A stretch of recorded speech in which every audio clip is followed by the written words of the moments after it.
Bonjour, je vais donc refaire la classe de français pour un étudiant de premier pour le bac, pour la préparation du bac oral, non? Donc, disons que l'étudiant s'appelle Luis. Bonjour Luis, j'espère que tu vas bien. Aujourd'hui, on va étudier le roman, spécifiquement les outils littéraires qui servent pour créer un personnage. Donc, bon, pour faire ça, j'ai choisi des jeux, donc plusieurs activités qu'on va faire. La première activité s'appelle Qui suis-je? Donc, pour cette activité, je vais te montrer des images des personnages. Et d'après le texte qu'on a lu de Madame Bovary, de Gustave Flaubert, tu dois me dire qui est le personnage, non? Donc, je te montre par exemple ici cette image. Est-ce que tu peux me dire qui sont les personnages de cette image? Ensuite, est-ce que tu peux me dire, d'après cette image, qui sont les personnages? Bon, donc l'étudiant répond. Ça, c'est la première activité. Donc très bien, Luis, très bien. On va passer à la deuxième activité. Cette deuxième activité s'appelle le portrait mystère. Donc je vais te donner des caractéristiques d'un personnage et tu dois me dire quel est le personnage que je suis en train de décrire ici. Et tu dois justifier avec une ou deux phrases du texte, ok? Donc, je te dis. Cette femme rêve d'une vie luxueuse. Elle est mariée. Elle s'ennuie beaucoup. Elle lit beaucoup de romans. Donc, très bien, c'est Madame Bovary, oui, très bien. Et comment est-ce que tu peux justifier ça? Ta, ta, ta, ta, ta, ta. Passons donc à la troisième activité. La troisième activité s'appelle le détective littéraire. Donc pour cette activité, tu vas être un détective et tu dois trouver trois choses dans le texte.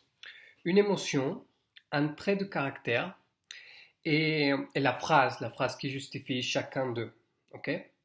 Donc avec cet exercice, on va étudier la description du personnage, non? Mais au lieu de, je te dire, allons lire la description du personnage, on va étudier grâce à trouver les émotions et à trouver les traits de caractère, ok? Ça va être notre troisième jeu, ok? Pour la quatrième activité s'appelle le nuage de mots. Le nuage de mots. Donc, j'ai ici plusieurs cartes avec des caractéristiques d'un personnage spécifique. Par exemple, ici, j'ai une qui dit généreuse, une autre ici qui dit impatiente, une autre ici qui dit malheureuse. Et tu dois choisir trois de ces cartes. Ils vont être mélangés. Tu vas pas savoir les cartes, quelle est quelle carte, quel est quel trait. Donc tu dois choisir trois et tu dois trouver dans le texte les, euh, euh, les caractéristiques, non, les justifier. À qui appartiennent-ils? Dans le texte, tu dois trouver la caractéristique.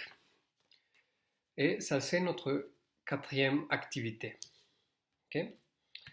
Donc, ok. Et finalement, la cinquième activité, c'est vrai ou faux.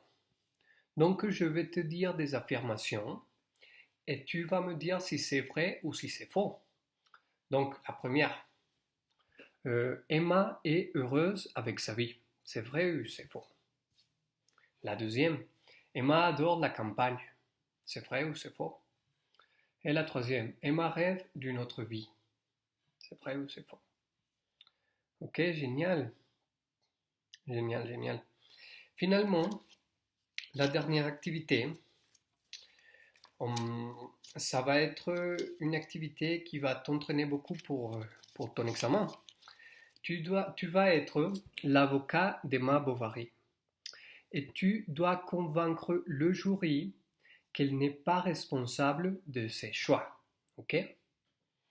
Donc, comment est-ce que tu feras ça?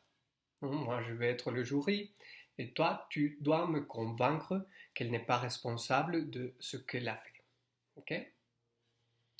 Et ça y est, Luis, ça a été l'activité d'aujourd'hui. C'est très bien, tu as travaillé très bien et c'est tout.